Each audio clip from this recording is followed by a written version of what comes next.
Gusto ko lang i-share itong karanasan ko sa ospital. Tawagin niyo na lang po akong Steve. Duty ko noon sa emergency room. Around 3:12 AM siguro. Halos lahat ng ilaw ay naka-dim mode at karamihan ng tao ay mahina na ang boses. Parang napagod na sa buong araw. Ako yung naka-assign sa trauma bay kahit walang masyadong kaso noong gabing yon. Biglang may dumating na ambulance. Walang sirena. Tahimik. At ang sabi ng paramedic, male patient, mid-40s, na cardiac arrest habang nasa bahay. Ginawa raw nila lahat.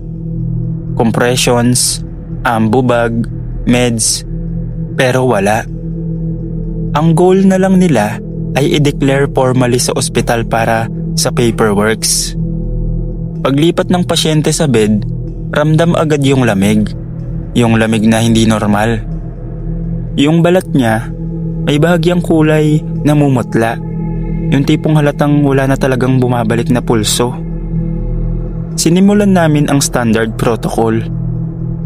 Monitoring, last check, naka-flatline.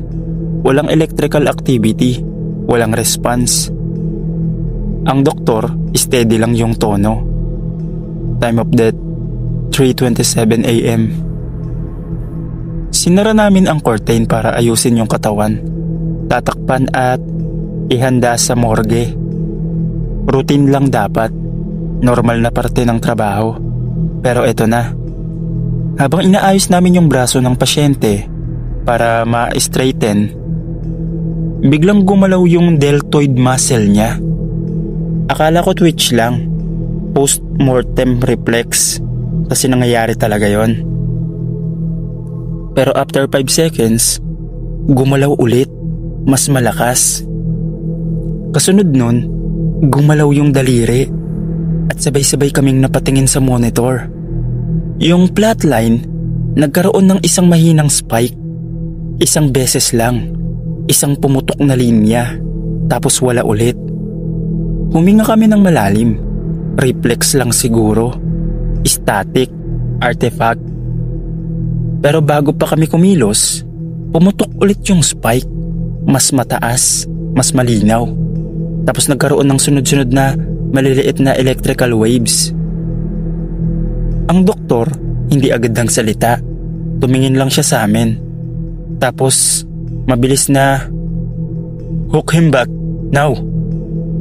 Kinabit ulit ang oxygen. Pinatakbo ang bag valve mask.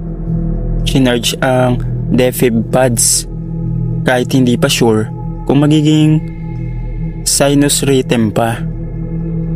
At habang ginagawa namin yun, may nangyari na hindi namin inaasahan. Bumuga ng hangin yung pasyente. Isang mahaba. Parang yung unang hinga pagkatapos malunod. Halos sabay-sabay kaming umatras. Hindi pa nagbubukas yung mata. Hindi pa gumagalaw ng normal. Pero lumalalim ang chest rise niya. At yung monitor, from flatline, nagkaroon ng mabagal pero malinaw na heartbeat. Hindi pa to yung nakakapangilabot. Ang pinakamabigat ay nang marinig namin siya. Mahina lang. Basag na boses pero malinaw. "Ayoko pa. Nandito pa sila." Hindi namin alam kung sino yung sila. Hindi namin alam kung saan siya galing. Pero alam naming hindi normal ang pagbalik niya. Pagkatapos niyang huminga at nagsalita, doon na nagsimulang bumigat ang buong ER bay. Ibang klaseng katahimikan ang bumalot. Yung tipong bawat isa, kahit may mask, ramdam mong nakabukas ang bibig sa pagkagulat.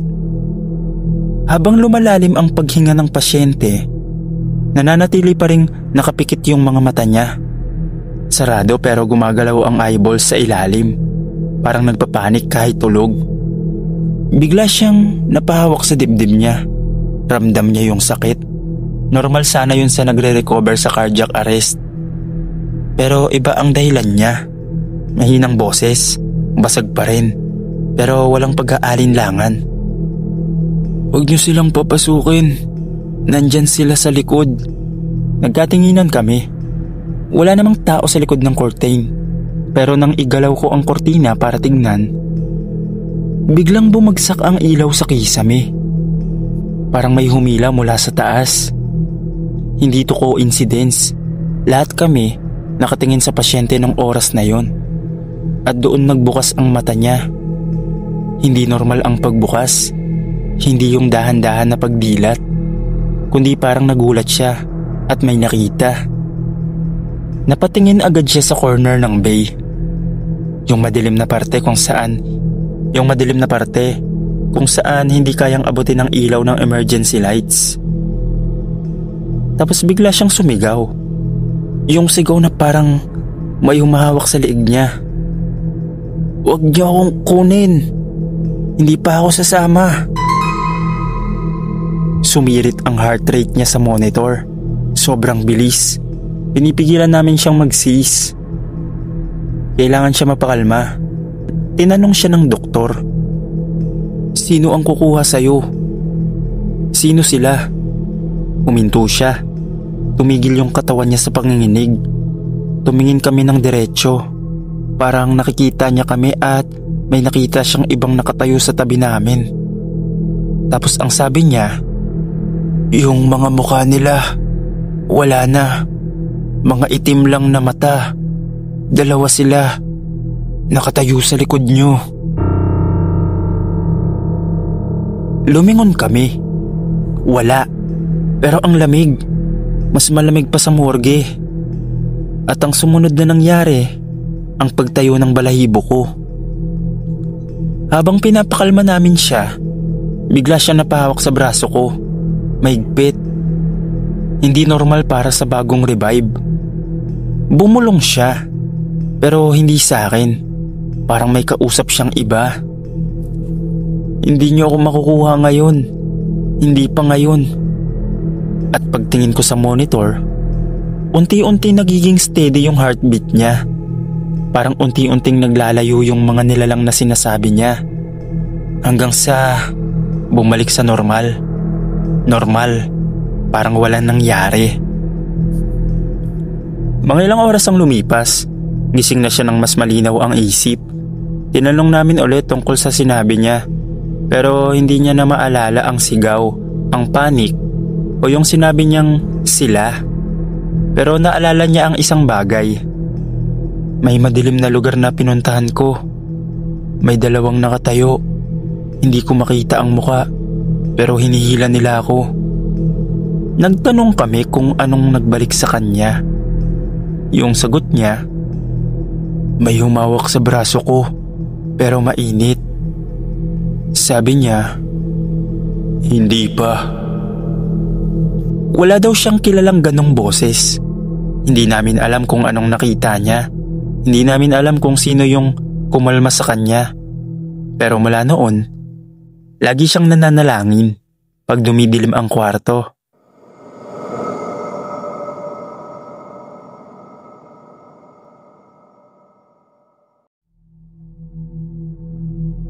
Ako nga pala si Kael. Hindi ko alam kung bakit ngayon lang bumabalik sa isip ko. Pero hanggang ngayon, nanginginig pa rin ako pag naaalala ko. Sana mabasa mo, Sir Dave, ng buo kasi mahaba to at hindi ko kayang ikwento ng mabilis.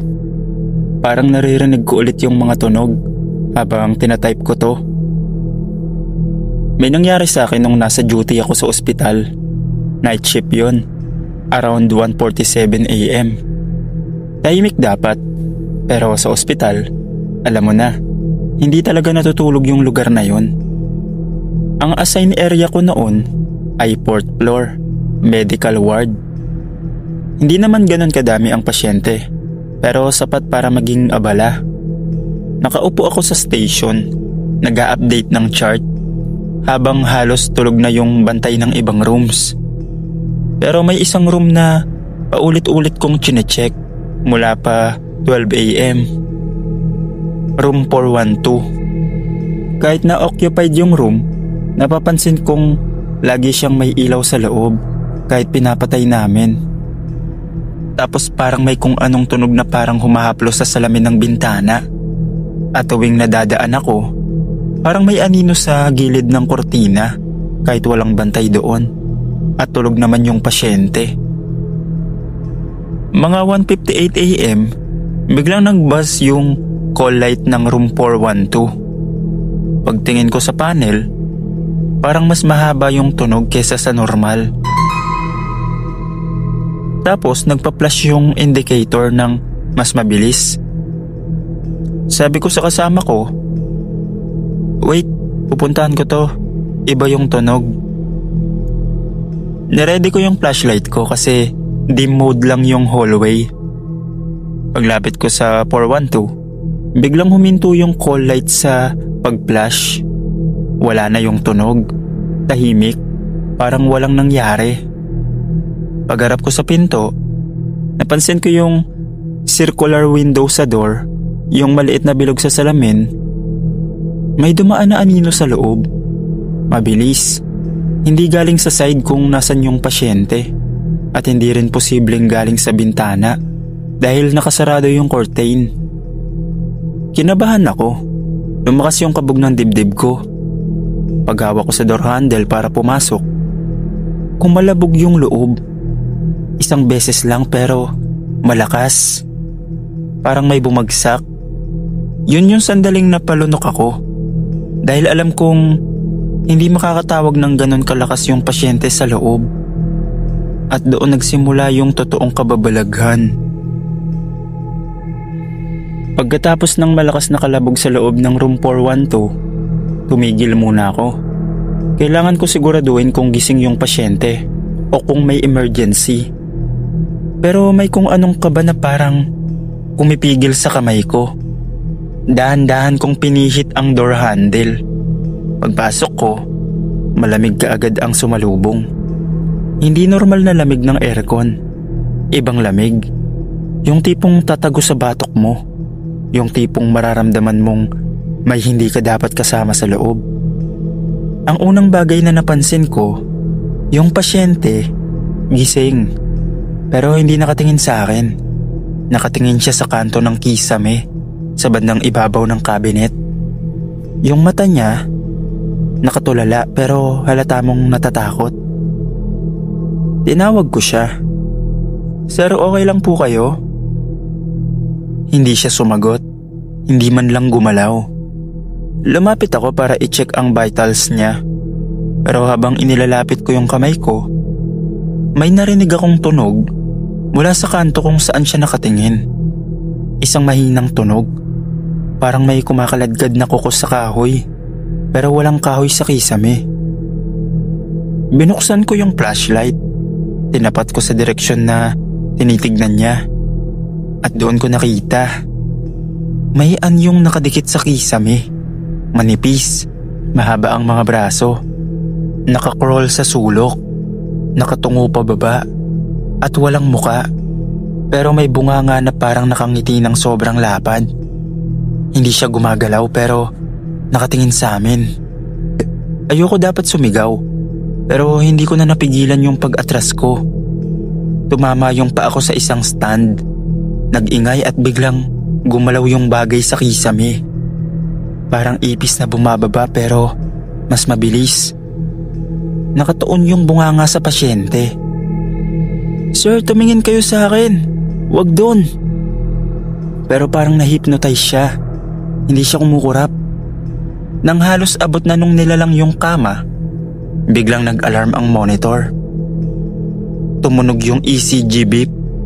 Nagbago yung heart rate niya ng bigla. At doon nangyari yung hindi ko malilimutan. Habang papunta yung nilalang sa pasyente, naglaho siya. As in parang usok na hinigop. Pero yung pasyente, sumigaw, napakalakas. Yung tunog na may halong sakit at takot. Tinawag namin ng doktor at iba pang staff. Pagdating nila, nanginginig na ako. Pero pilit kong ikunento yung nangyari. Ang sabi nila, baka hallucination lang dahil sa pagod. Pero yung pasyente, iba ang sinabi.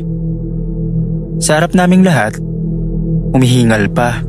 Nanginginig pa yung mga daliri habang sinasabi yung May nakadikit sa kisame. Kagabi pa, ngayon lang lumapit.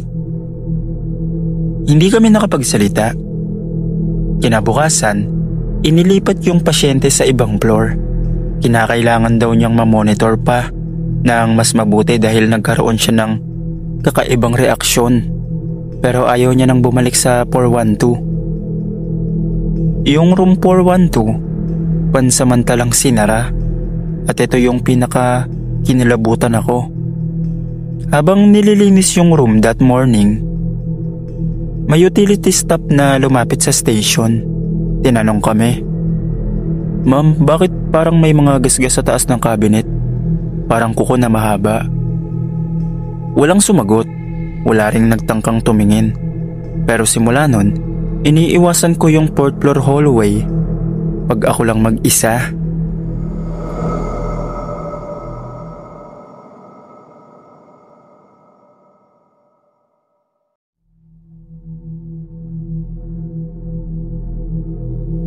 Ako si Enzo, bagong hire na morgue assistant sa isang lumang ospital sa Maynila.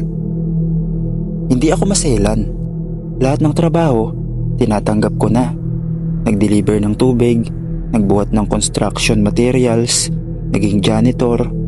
Pero nang inalok ako ng posisyon bilang morgue assistant sa ospital na to, medyo nag-hesitate pa ako. Pero ang sweldo, doble ng dati kong kinikita kaya kahit kabado, tinanggap ko. Ang unang assignment ko, night shift, ako lang mag-isa. Morgue ng ospital, lumang-luma, may amoy na parang pinagsamang alkohol, bleach, at bulok na laman. 6 na drawer ang ginagamit kadalasan, pero sa gilid, may nakahiwalay na lumang cabinet style drawer. Number 9. Nang una ko itong makita, tinapik ako ng matandang morgue supervisor na si Mang Ernesto. "Wag na wag mong bubuksan yan, Enzo, kahit ano mangyari." "Bakit po? May multo?" Hindi siya ngumiti. "Hindi multo, mas malala." Unang gabi ko, sobrang tahimik ng paligid. May isang bangkay na dinala. Lalaki, aksidente sa motor, walang pamilya. Ako na raw mag-aayos. Wala naman akong problema. Ginawa ko ang routine. Linis, record, pasok sa drawer. Pero habang naglalakad ako pabalik sa desk, may narinig akong kaluskos. Tumingin ako sa gilid, pero wala naman. Nang lumingon ako sa dulo ng kwarto, bukas ang drawer 9. Imposibleng ako ang nagbukas. Hindi ko man lang ginalaw yun eh. Lumapit ako, dahan-dahan, baka hangin lang. Pero diba metal drawer ito, mabigat. Hindi pwedeng basta-basta bumukas. At nang sumilip ako sa loob, walang bangkay, pero may sulat sa loob. Isinulat gamit ang dumikit na dugo. "Pakiusap, isara mo." Tumakbo ako palabas. Kinabukasan, pinagalitan ako ni Mang Ernesto. Nakabukas daw ang drawer 9 buong gabi. Sabi niya, "Pinatay mo ba ang ilaw?" "Opo, pero bumukas mag-isa," sagot ko. Napabuntong hininga lang siya. 4 na taon nang walang nilalagay dyan, Enzo. Pero ilang beses na naming sinubukan ipadlock, bumubukas pa rin. Lahat ng taong pinipilit buksan yan, nawawala. Ilang araw ang lumipas. May dumating na bangkay. Babae, nasa 20s. Bigla ang cardiac arrest. Wala sa listahan ng mga pasyente. Walang records. Pero may utos na i-store raw sa morgue pansamantala. Tinanggap ko. Nang lilinisin ko na ang katawan niya, napansin kong nakangiti siya. Bahagyang ngiti, hindi normal sa patay. At sa labi niya, mapapansin mong para siyang galit.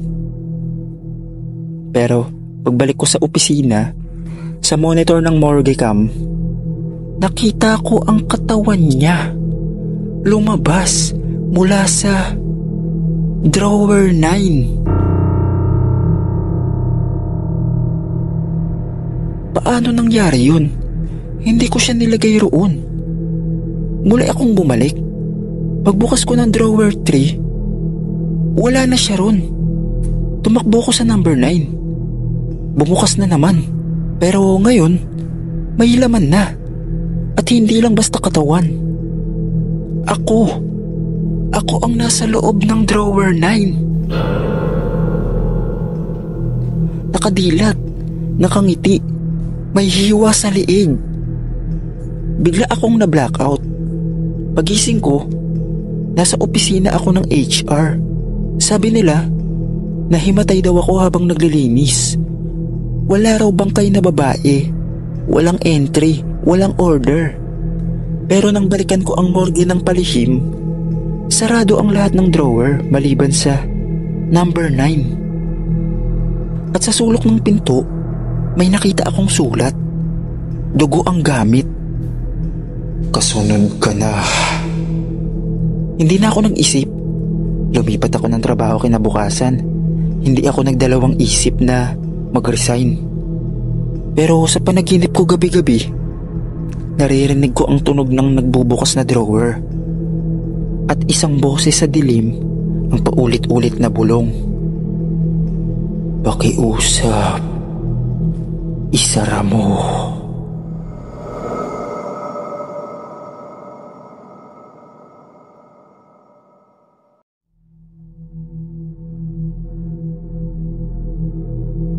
Itago niyo na lang ako sa pangalang Nardo. 30 anyos na at embalsamador dito sa isang maliit na punerarya sa Bulacan. Hindi ito trabahong pangkaraniwan. Marami ang nagsasabing malas, kadiri o nakakatakot. Pero para sa akin, trabaho lang ito. Wala akong ibang pinagkakakitaan at dito ko natutustusan ng pamilya ko.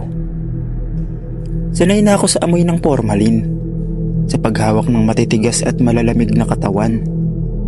At sa katahimikan ng gabi, habang ginagawa ko ang huling serbisyo ko para sa mga yumaong hindi ko man kakilala. Pero may isang bangkay, isang gabing hindi ko kailanman malilimutan. Simula noon, hindi na ako tumitingin sa mga patay sa parehong paraan. Gabi ng Huwebes yon. Alas 9 na nang dumating ang ambulansya. Isang lalaki raw ang natagpo ang patay sa gilid ng ilog. Naaagnas na ang katawan. Pero kailangan pa ring maimbalsamo dahil gusto ng pamilya na makita pa siya sa huling lamay. Nardo, ikaw nang bahala rito ha, sabi ni Aling Marites, may-ari ng punerarya. Medyo kakaiba yung bangkay na yan. Ayoko nang magtagal dito. Nagtaka ako. Kakaiba? Paano? Hindi ko alam, basta parang may mali. Ingat ka. Tinawanan ko lang siya. Nakakatakot ka naman, Aling Marites. Baka mamaya, may aligaga lang sa katawan. Ngumiti siya ng pilit, pero kita kong hindi siya mapalagay. Pag-alis niya, naiwan ako mag-isa kasama ang bangkay. Binuksan ko ang zipper ng body bag. Agad kong naamoy ang masangsang na amoy ng pagkabulok. Hindi ito bagong patay. Mga 3 araw na siguro siyang patay. Pero mas malala ang itsura niya kaysa sa inaasahan ko. Ang balat niya ay halos kulay abo na. May mga hiwa sa braso at tiyan. Parang ginilit gamit ang matalim na bagay. Pero ang pinaka nakakagulat, nakadilat ang mga mata niya. Mapupungay, parang buhay pa.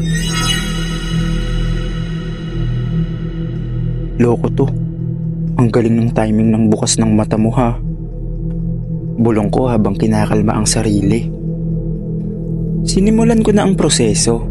Naghanda ako ng formalin, nilinis ang katawan, at sinimulang i-inject ang chemical sa ugat.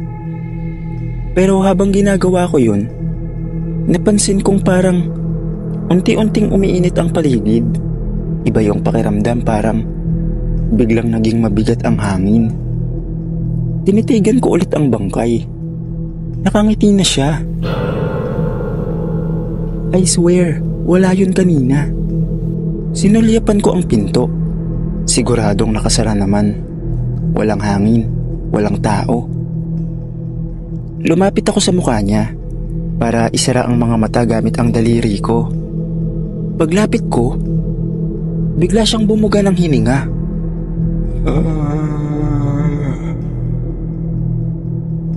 Napaurong ako sa gulat. Napasigaw ako. Tinignan ko ang dibdib niya. Walang galaw.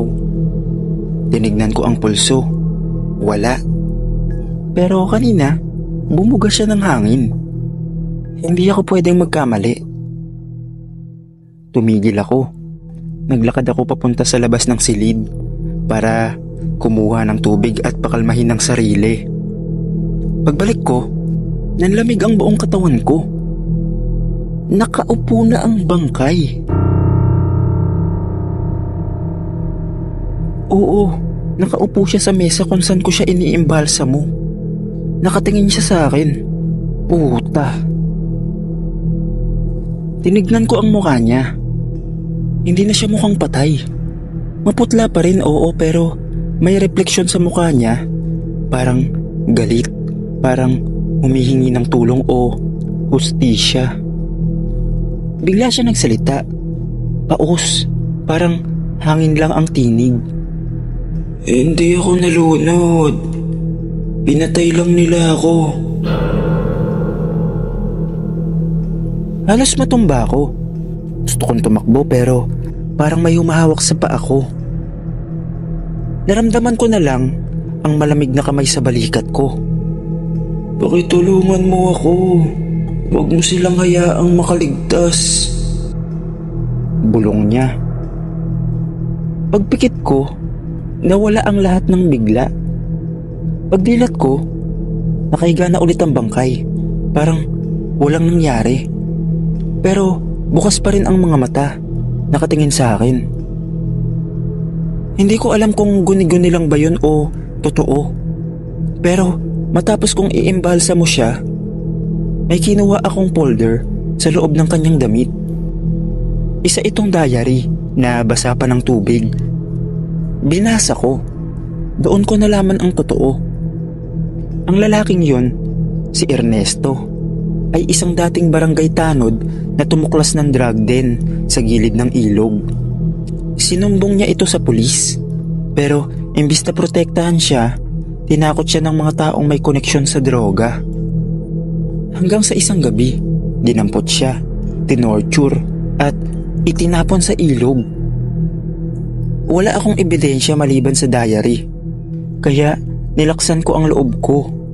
Ipinasa ko ito sa media, anonymously. Ilang araw lang, headline sa TV. Brutal na pagpatay sa isang barangay tanod, isiniwalat ng lihim na dokumento.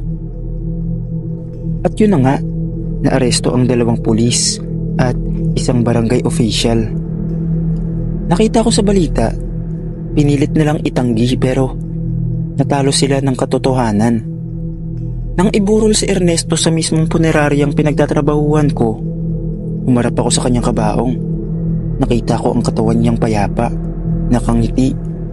At sa huling gabi ng lamay niya, bago isara ang kabaong, tumingin ako sa kanya at bumulong. Naitama na. Magpahinga ka na. Tumango ang ulo niya. Hindi ko alam kung imahinasyon ko lang. Mula noon, hindi na siya nagpakita sa akin. Pero sa bawat bangkay na tinatrabaho ko ngayon, sinusuri ko na bawat bangkay. Baka kasi may kwento rin sila, may huling habilin at Baka ako lang ang natitirang makakarinig.